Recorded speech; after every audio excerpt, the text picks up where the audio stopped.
Hello Summoners, and welcome back to another Pro Guides video. My name is Dan, and today I'll be going over 10 sleeper OP builds that you have to try out in patch 10.2. This patch is the very second one of Season 10, which means that it's the perfect time to start practicing these builds and trying them out in ranked. And also guys, today's question of the day is, what rank do you want to get this season, and how do you plan on achieving it? Let us know all your answers in the comments down below. And one last thing, are you getting ganked in your own lane? Constantly getting demolished? Don't worry, we got you covered. Whether you're looking for tier lists, champion guides, coaching, or courses from your favorite pro players, Pro Guides is where you'll find them. Even players like Nightblue, Bunny Fufu, Boxbox, and Loco Doco support Pro Guides. So what are you waiting for? Click the link in the description and start improving right now. Alright, with that all being said, let's jump into the video.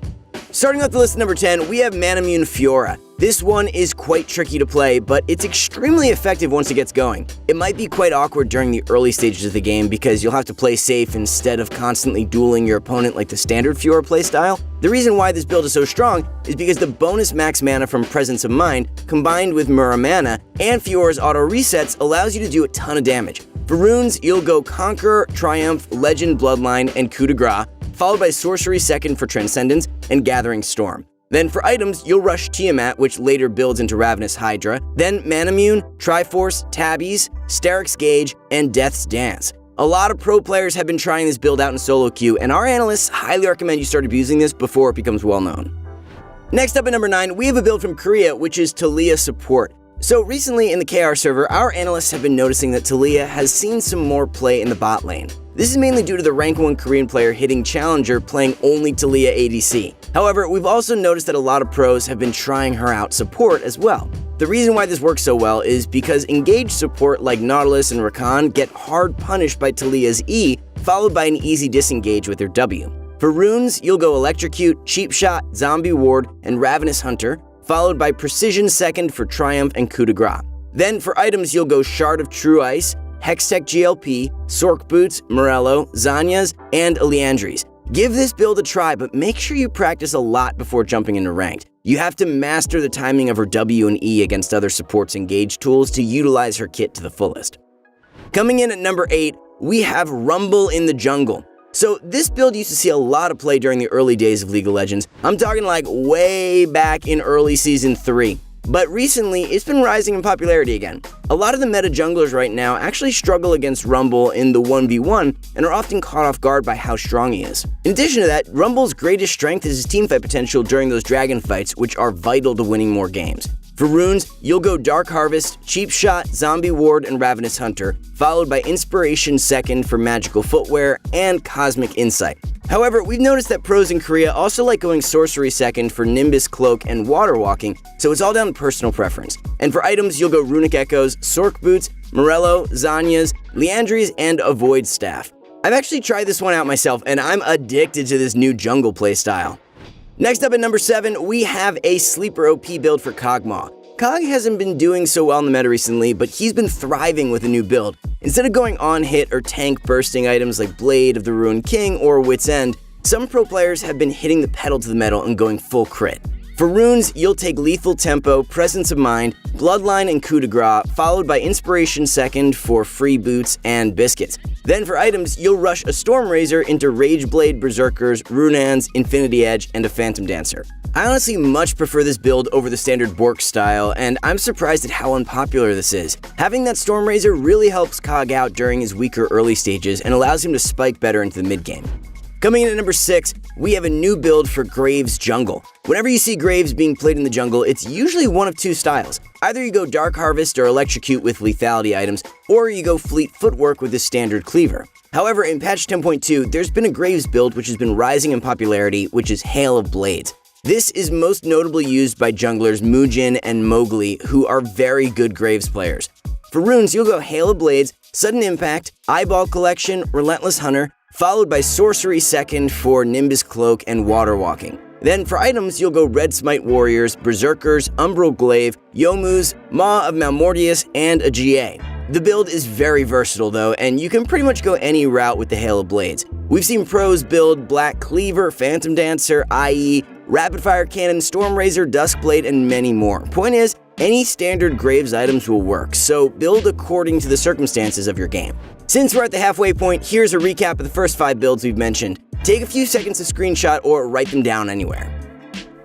Next up, number 5, we have Sona in the mid lane and also the bottom lane. So at the start of patch 10.2, Sona received a massive buff, which increased the movement speed bonus on her E by a ton. She's running around the map at extreme speeds, which has inspired some Sona mains to play her mid or ADC. For runes, you'll go Airy, Mana Flow Band, Celerity, and Water Walking, followed by Inspiration Second for free boots and biscuits. For items, you'll actually want to build Shard of True Ice despite being in the solo lane or ADC position, because you're going to be zoned a lot. Having this item will help you catch up in gold, and you should allow your support or jungler to tax a lot of CS. After that, you get Sork Boots, Archangels, Lich Bane, Zanyas, and a Death Cap. One thing to note about this build is that it works incredibly well with Taric in the bottom lane, so pick up a duo partner and try that out. You'll be surprised at how fast your new E makes you. On to number 4, we got a build for the newly reworked Sylas in the top lane. Since Sylas has been changed for a few weeks now, most of his builds are pretty set in stone. Players either opt for Conqueror or Electrocute, but one notable innovator from Korea named Naguri has been trying out a new build with him. For runes, you'll go Omnistone, Free Boots, Biscuits, and Cosmic Insight, followed by Sorcery Second for Transcendence and Gathering Storm. Then for items, you'll go GLP into Sork Boots, Zanyas, Death Cap, Void Staff, and a Morello. This build is super uncommon, but trust me, if Naguri is spamming it in solo queue, then it means it's quite strong. For those who are unaware, Naguri is responsible for single-handedly shifting the top lane meta during last year's World Championships due to his innovative rune choices and playstyles. Hop onto this new trend before everyone becomes aware of it. Alright, next up at number 3, we have a sleeper OP build for Ornn support. Although Ornn is primarily played as a top laner in the western regions, he's actually seeing a ton of play as a support in the eastern ones. Korea supports absolutely love playing Ornn support, and they're convinced that this pick is overpowered. In fact, our analysts even took the time to play a few games of Ornn support in ranked, and they completely killed it with a 6-0 record. He does extremely well into a lot of the engaged supports like Nautilus and Leona, thanks to his W making him unstoppable. In addition to that, his passive allows him to upgrade your ADC's items as well as your own, which adds even more power to this bot lane. For runes, you'll go Aftershock, Demolish, Second Wind, and Overgrowth, followed by Inspiration Second for Cosmic Insight and Perfect Timing. Then, for items, you'll rush a Bulwark of the Mountain into Merc Treads, Redemption, Gargoyles, Locket, and a Knight's Vow. If you main support, then we highly recommend you give this a try. Trust me, you will not regret it. And coming in at number 2, we have a build which couples really well with the Ornn support, which is Irelia bot lane. Although this may seem pretty troll at first, it's actually a disgustingly strong kill lane if you're skilled with this champion. We noticed that players really like duoing Irelia with Taric or Ornn because the kill threat is so strong. However, this pick can also work well with standard engaged supports like Nautilus and Leona due to their insane lockdown. For runes, you'll go Press the Attack, Triumph, Tenacity, and Last Stand, followed by Inspiration Second for Biscuits and Time Warp Tonic. Then for items, you'll Triforce, Ninja Tabbies, Ravenous Hydra, Wit's End, Steric Gauge, and a GA. One thing to note about this pick is that your level 1 is extremely weak, but you can immediately kill your opponents at level 2. Have your support help you push the wave to hit level 2 first, then engage right away for some easy kills. If you manage to secure that kill, then you'll be able to snowball the lane extremely easily since you'll be able to lethal them whenever your ultimate is available. And lastly at number 1, we got another build for Taliyah, except this time it's in the middle lane. Taliyah mid is definitely nothing new, but one small twist about this build is the runes you'll be using. Unlike the standard Electrocute or Dark Harvest, we've been noticing a few players opting to go Phase Rush instead. At first glance, you might think this build is a bit niche, but it's actually extremely effective against specific matchups. Since you can kite so easily with your Q, having that extra movement speed will heavily favor you in trades if played correctly.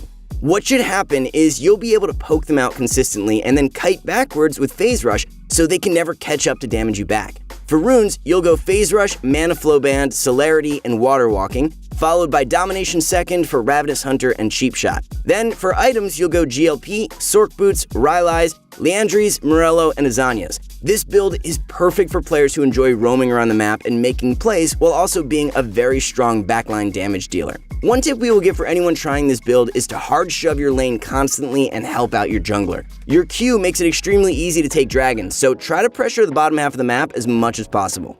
Here's a recap of the 5 builds we've mentioned from 5 to 1. Take a few seconds to screenshot or write them all down. And that's going to be it for our 10 sleeper OP builds for patch 10.2. If you enjoyed watching the video, then please hit that like, comment, and subscribe button to be notified of our next vid. Also, make sure to check out ProGuides.com if you want to see huge improvements in your rank. That's all for now. Thanks so much for watching, everyone, and I'll see you on the Rift.